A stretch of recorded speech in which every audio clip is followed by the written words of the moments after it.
I'd like to introduce Zoe James.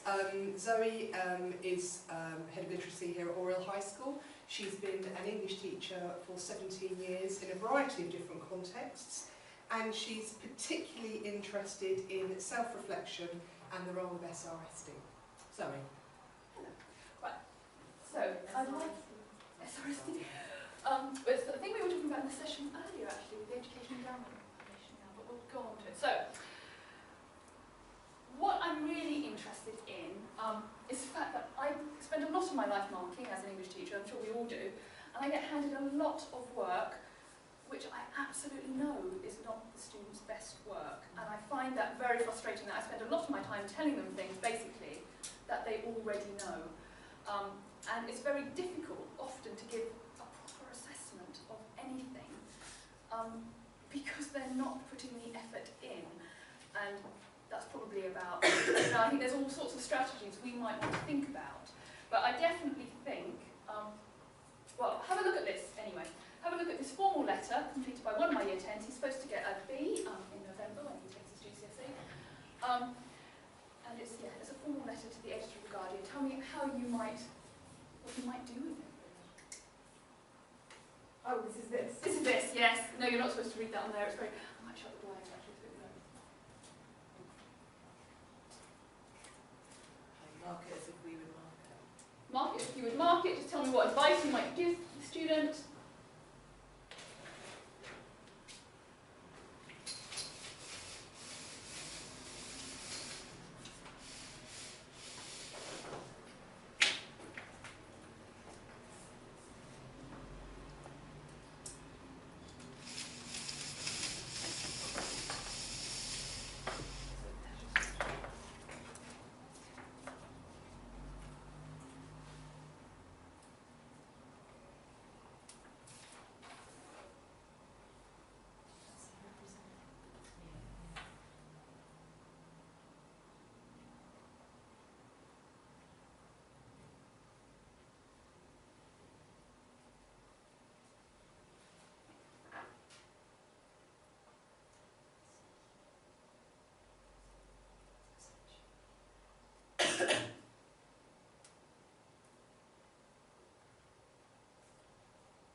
Because most students with French, every time they go with B, I'm going on about singular and plural agreements, and they do make the same mistakes in English. Absolutely. And yet, this was a student that came to us from primary school with a high level 4, which is why they got a prediction of grade B. So we know absolutely that they can do this, but they're not. And I'm kind of interested in why that happens. You know, what happens? They certainly could do it at the age of 11, but they wouldn't have got that grade in their SATs. Okay, what would we say to the student? Is this your best work?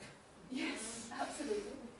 It's your best work. It's coursework, interestingly. What I sort of said, I haven't really marked it, but I kind of made some notes. Is there any point in marking like spelling, punctuation, and grammar? Because if you know they can do it, yeah. Like, is there any doing? So I kind of said, well, actually, maybe they need to add more detail, maybe they need to give some examples, maybe they need to expand on their points a bit more, and go away and look at spelling, punctuation, grammar yourself. Yeah, absolutely. That's kind of what. Yeah. Yes. That's what I wrote. I wrote proofread at the bottom. But before I wanted to mark this, I wanted that student to have some ownership of what they'd written. You need to have more. You need to start with positive, don't you? So what went well, and then what you just said is it's even better if you look at your punctuation, your spelling, you expand on this point, etc. So what went? Yeah, you can tell it's a letter. Yeah. But you can. When you do different text types in English, you can't always. This is a letter. Yeah. I'd be interested to know what the student thinks punctuation is for. I mean, That's interesting, yes. I'd be saying, you've obviously not paid a lot of attention to it, grammar and spelling here, so, well, grammar in particular. So why do you think it might be important?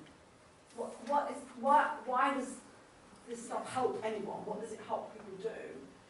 Because it seems to me like they've not got any sense that that No, it's almost serves something any you add kind of on function afterwards. other than Yeah. I'm going to get marks for it and I can't bother because I can do it. So there's something about making them believe it matters and that it helps the reader that might get them into why. The idea that it's actually clarifying meaning rather than something Yeah. you just add on to kind of Yes. make it look right. Yes. Yeah, absolutely. Yeah, there's no sense that it means anything. Anyway. So, basically, their response was that it wasn't an assessment. So, you know, and I think we've trained our students quite a lot. And I think, like lots of schools, we've been through that cycle of, you know, we have lots and lots of assessments and it's all put on Go for Schools and everybody can track it, including their parents. And somehow work that's not an assessment becomes a little bit redundant, actually. You know, we're just kind of filling time till the next one. I'm only really going to show you what I can actually do. So I think that's something we really need to think about as a school, actually, is that getting students to make work count always, because they don't. And I also think that we generally give our students quite unclear messages about the value of spelling, punctuation and grammar. And certainly we're guilty of that in English. You know, in English you're assessed for reading and writing, and if you're assessed for reading, your spelling, punctuation and grammar gets very few marks at all, it's barely assessed. And we all say, it's alright, you're not assessed on that in this one, it's okay, don't worry about it. Really,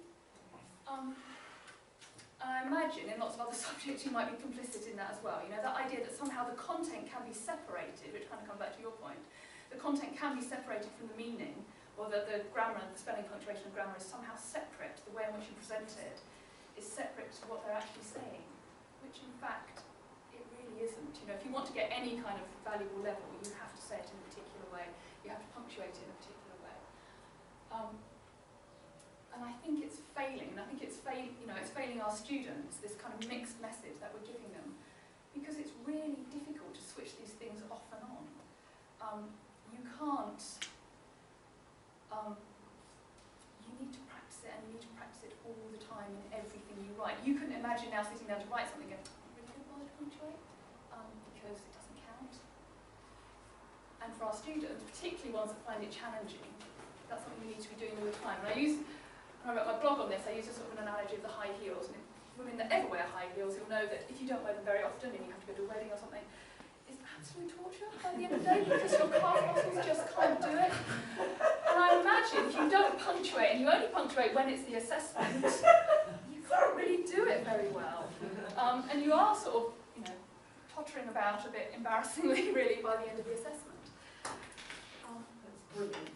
I will tweet that later.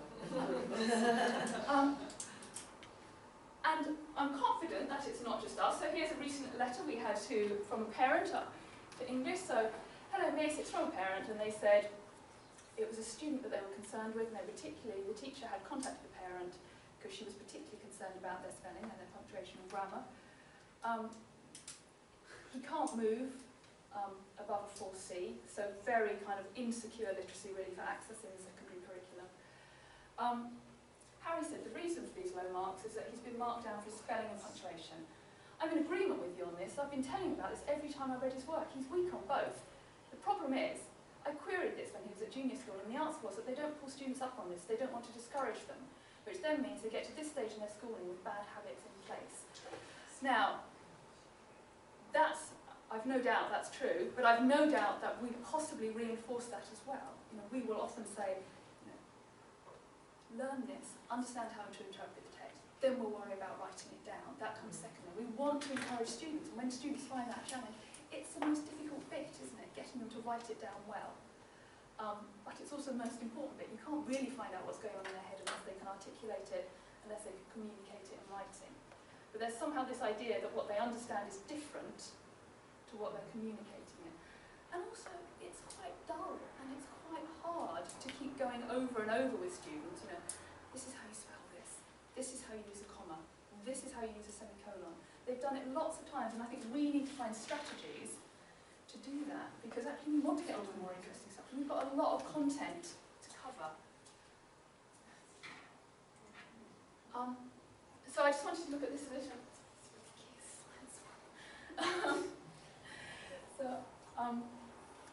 I wanted to think about that idea that you can't really separate content and the language that's used to express it, particularly when we're trying to assess students. You know, the only way we can get at what they know is either by them verbalising it, and then they need the academic vocabulary and the structures, or by them writing it down. And more often than not, we assess them by them writing it down. So we've got two examples here. Have a look at both, please. Can you see it all right? 'Cause it is quite frightening. Yeah. And tell me which one you think is better.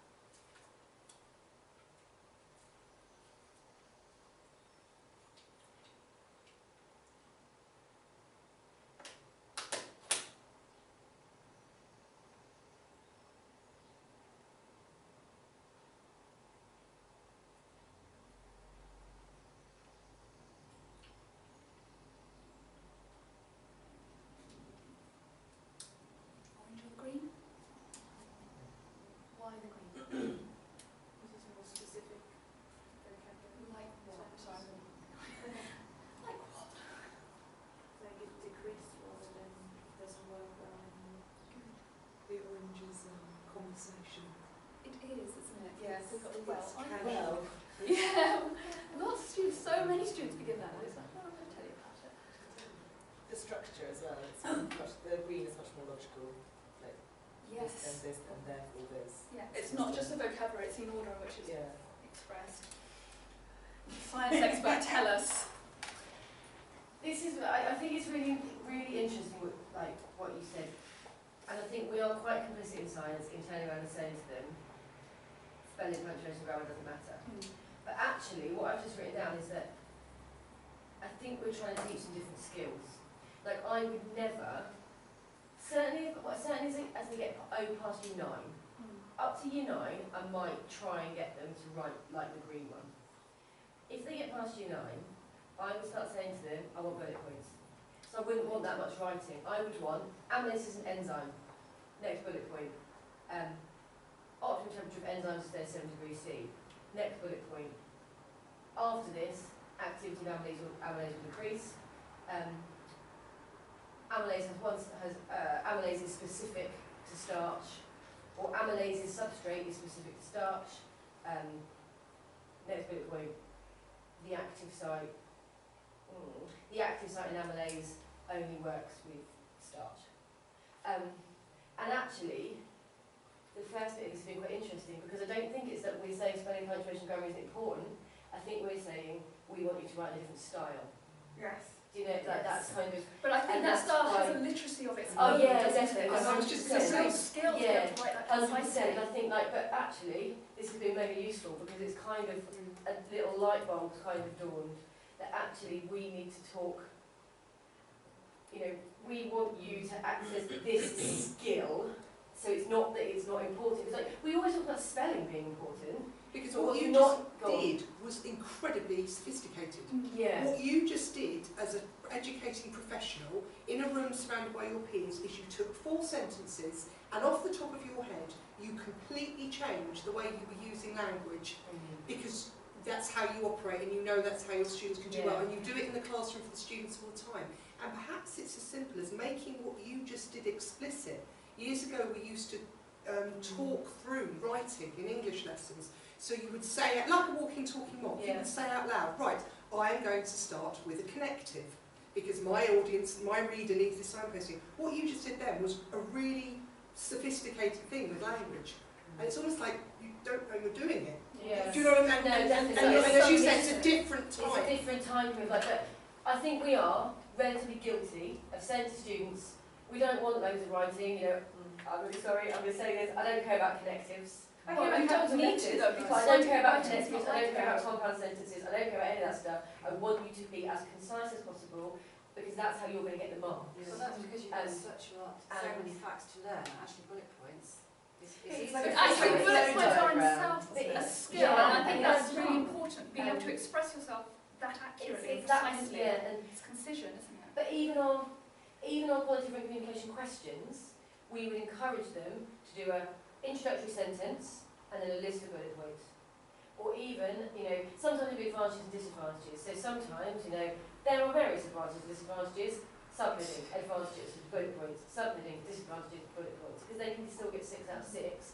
Because what is assessed in science in terms of quality of written communication is how well can they get their point across and how well can they use the vocabulary.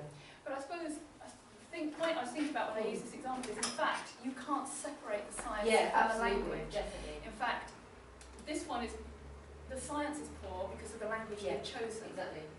And so I guess it's about understanding that, isn't it? And then making that explicit. So in English we teach how to write a summary now as part of the IGCSE. Our girls have been used to writing loads and loads to get into top set. I find it so difficult. I don't know if that's an issue. No, it is. It's the same. They don't believe us. And I mean, this is slightly different, but in terms of exam questions, I keep saying to them, answer the question. Don't go into a massive preamble.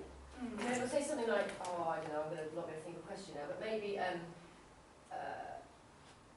why does amylase work best at, 37 degrees C or something? And they'll go into, amylase works best at 37 degrees because. I'm like, no, I don't want any of that. And it's that kind of, they don't believe you that they can do it. They don't believe that they don't need to write that, even though it says it in the question. That's quite... Because in year 7 I'm like, write your answers in full sentences, run into that, and then they get to GCSE like, forget all of that, because I do exactly the same. And I'll say that if they've written just the answer in their book, and they haven't, because they don't write out the question, I'm like, that doesn't make any sense to me. You're right, because what? What because? Yeah. But then at GCSE I'm like, scrap that, you've wasted a line, you've wasted 30 seconds. But then perhaps that's an opportunity over the next few years as our GCSEs now hopefully will be fixed for a while, and we won't have the changes we've had, to look at what we do with them in years 7 and 8 and 9 as the end point being what they're expected to do at the end of Key Stage 4, rather than what I think has happened, which is we've got this Key Stage 3 mentality, particularly when it comes to writing, and then, as you say, we ask them to do something completely different. Yeah, as you scrap it in after year 9, scrap it. I mean, there's another example here from A-level PE, I don't know if you want to look at it. Sorry, don't interrupt. I just want to say, the issue still for me is what's the purpose of the grammar. I mean, if in primary schools, it's getting on the bike, being able to ride the bike. In secondary school, it's about deploying grammar to help us look and be scientists, historians, mathematicians, and the kind of writing that you require in each of the subjects is partly to be a good mathematician or historian or scientist. And so there's a real opportunity in that. It's about helping them understand that grammar is the tool you use to be able to switch modes, and that all of the differences, if you can give them a meta language and help them understand the purpose of it, could all be reinforcing instead of different. But it's just, they have to, there's that big transition from all this grammar is the thing that I do to show that I'm literate, to that this is a tool that I'm deploying to be a better scientist, historian. Yeah, absolutely. And that's just different. And I switch, as you say, you switch on that mode in science, and that's how you. That's what scientific writing is like. This example is possibly not as good, but it's one from A-level PE, which, again, I mean, this is very much about structure. So, answer A or answer B? Can you read it aloud? Barely, actually. You can use a cognitive way, such as. So the question is, describe methods that might be used to eliminate aggressive tendencies in sports performers. You can use cognitive way, such as mental rehearsal or counting to 10, or Socratic way, which I think is Socratic maybe, where you like control of breathing or just walking away. Trust anxiety is being born with it, and it's in your genes, so it's natural. State anxiety is where you learn and observe and become in control and reduce pressure. Whereas B says selective attention can be used to eliminate aggressive tendencies in sport. For example, if an opponent is mocking you or winding you up, you can select not to pay attention to it. Coaches can punish aggressive behaviour in their team members so they don't do it again. For example, if someone is kicked an opponent, they will be banned from playing their next match. Catharsis may also be used to avoid big acts of aggression. For example, a player could do a bad tackle or avoid a larger build-up of frustration. If a player looks frustrated, reassure them that they are doing well. I mean, it's obvious which one is better, but for that, it's absolutely about the kind of the structure that they have been taught to use to express the answer. And that idea that you just can't separate, this has got the ideas there, they clearly kind of understand the content somewhere, but they absolutely can't express it, and we just can't access the fact that they probably understand it, actually.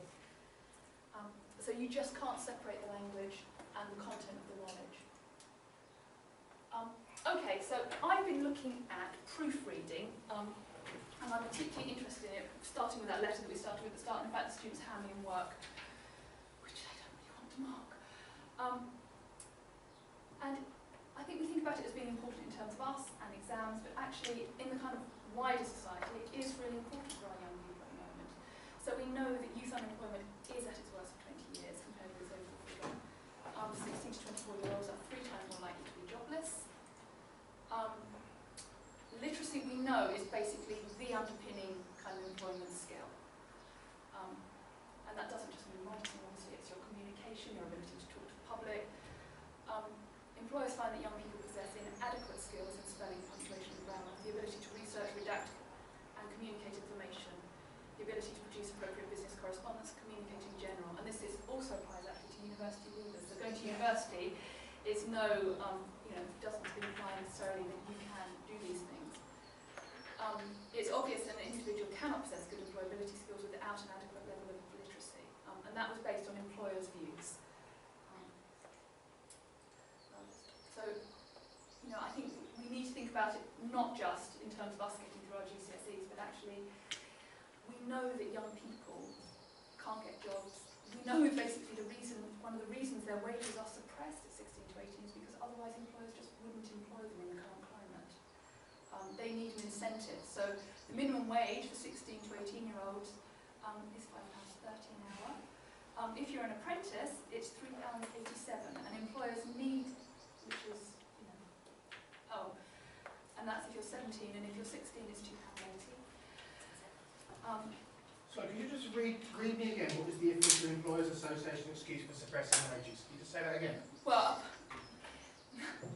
that young people are not as good at their jobs because they have less employable skills. Right. This is why we need a revolution. Sorry. And that, in our current climate, where there is a lot of unemployment, actually it's much easier to be in queue to employ somebody that has worked before and knows how to talk to people. And our school leavers are just not leaving with those skills, which is interesting. So, to reinforce my point, I got this letter a couple of weeks ago, and I do feel slightly guilty including this, but I thought if I anonymise it, it's okay.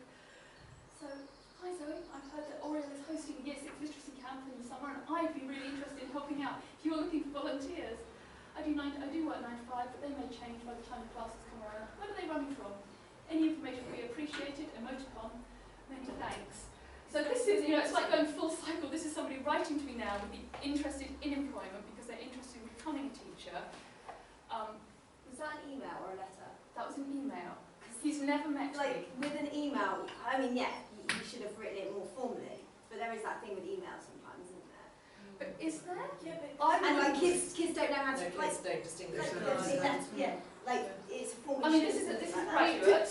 I love to smiley face. Yeah. You know what I think maybe, and I'm guilty of myself, I hate, everyone asks me, because when I write a text message, I never write a text beat, I always put punctuation in, letters stuff, and people are like, what are you doing? But actually, I do find myself sometimes, if I'm emailing off my phone, I won't sometimes go back and change, I sometimes won't, and if it doesn't autocorrect, I'll see it.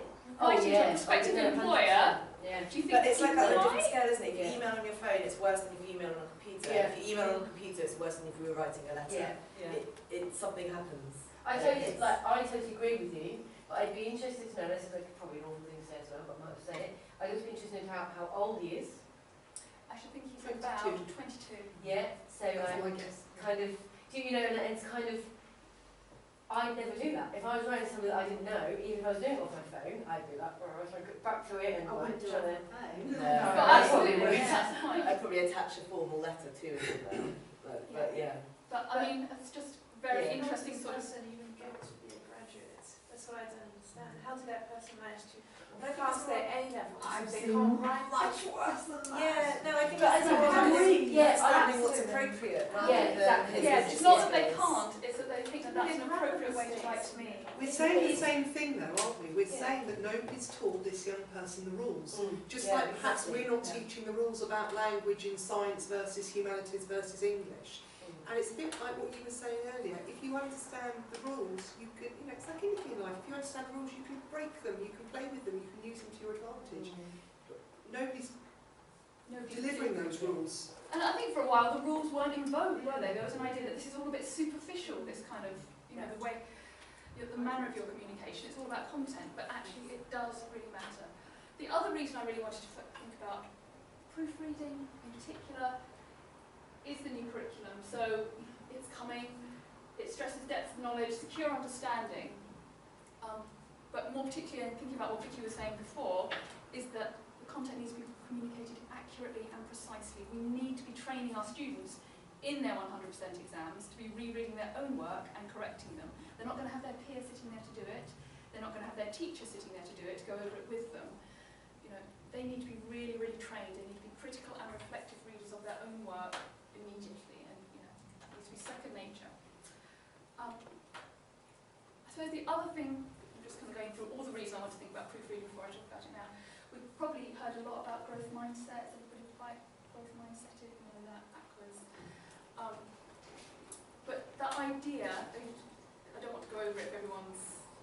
Well, it's just the only thing that's bounded about that we all are meant to know. You can go over it again. Should we just... So it's the idea of whether you see yourself as a learner or as having a kind of set intelligence. And I think very much in the past we've talked about people having fixed intelligences. You know, this is your fixed target and this is what we expect you to get. And students aspire to that. Rather than actually praising them for their efforts and for their progress, we praise them for achieving a high level. And that has all sorts of, you know, all those kind of communications have a really profound effect on our students.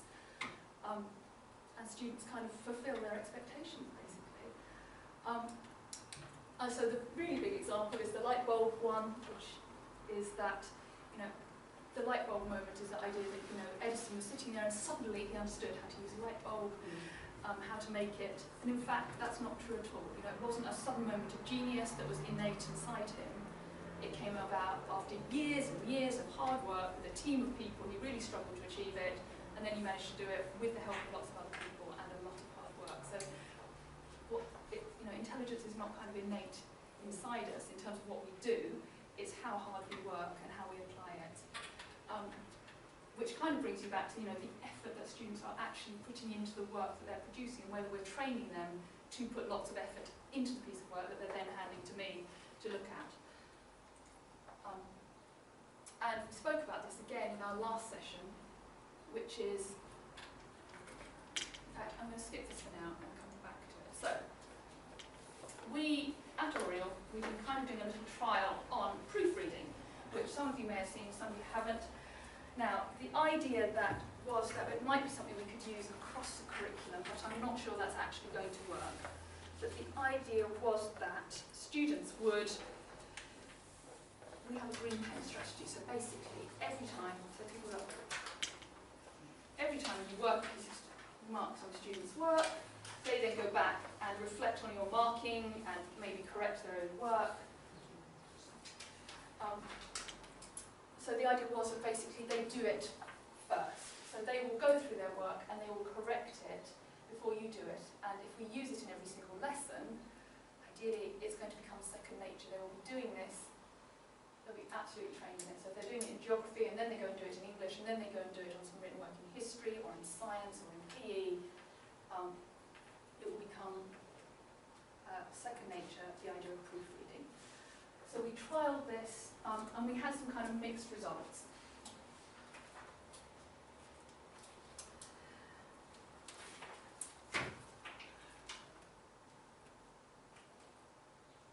Has anybody in here tried it? You tried it. Not green pen, just the idea of maybe proofreading first. I know I've done proofreading, but not with it.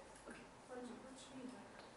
Proofreading, reading your work before you checking it, basically, which you will probably do instinctively. So before you hand your work to your teacher, you go through it and you correct it, and we just give them kind of starting points of things to correct. So I think often our students, we reach the end of the lesson, we stop the work, we're pushing on with our learning, you know, we're pushing on with, then we're doing the plenary, then they hand work in, and it gets to me, and they haven't read it again. Because sometimes when you point out a mistake it makes, they what is the mistake, and they'll tell you what it is. So Yes. haven't checked it. And we all do it, you know, we all write stuff, don't we? And then you go back and read it and it's full of errors because you're in the process of creating that piece of writing. So we had some mixed results, and so I suppose the remainder of this session will be quite interesting just in thinking about how people might apply it to their subject. So in science, they kind of came back and went, oh, it doesn't really work for us at all.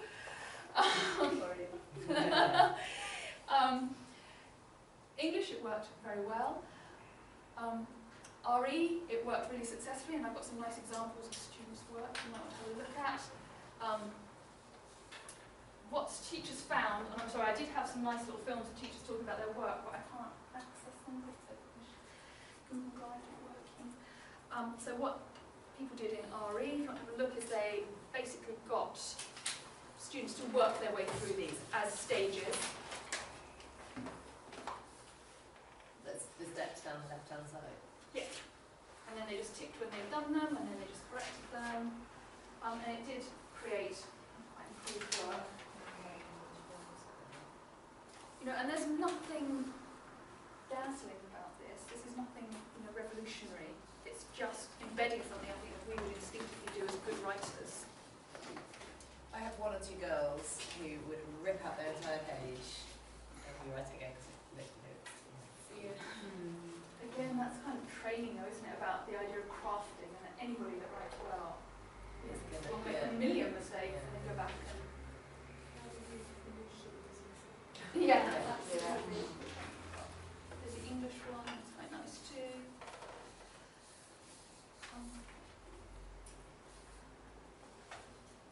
I do think as well, the way that we've been encouraged to teach with sort of Ofsted, the idea of that kind of, you know, lessons that cost progress, it hasn't really encouraged any reflection like this. Maths have trialled it, but they changed it, so they changed it to be kind of how you represent sums and equations and things on a page and what you might expect of that. Again, they had mixed results, they need to do a bit more with it. What teachers found was that you need to teach it, so you need to go through, you can't just kind of hand out, and you can't do it as a piece of extension work. So you finished, here you go, check it. You need to go through and kind of explain them very carefully how you use it. You need to use it more than once. Ideally, you need to use it all the time. And that's really as far as we've got. I was going to briefly talk about the fact that, which our last session talked about, the idea of self-regulation. So there's more evidence coming through now of teachers developing self-regulation strategies with weak writers. And the idea of going back and checking your work has kind of proved to be effective. I suppose I just wanted to think about as well the fact that this is nothing new. You know, we probably all peer assess. There's nothing kind of revolutionary about this. I think the only thing that's slightly different is a shift in focus. That it's frequent, that it's regular, that it's consistent, that we're making them look at the same things every single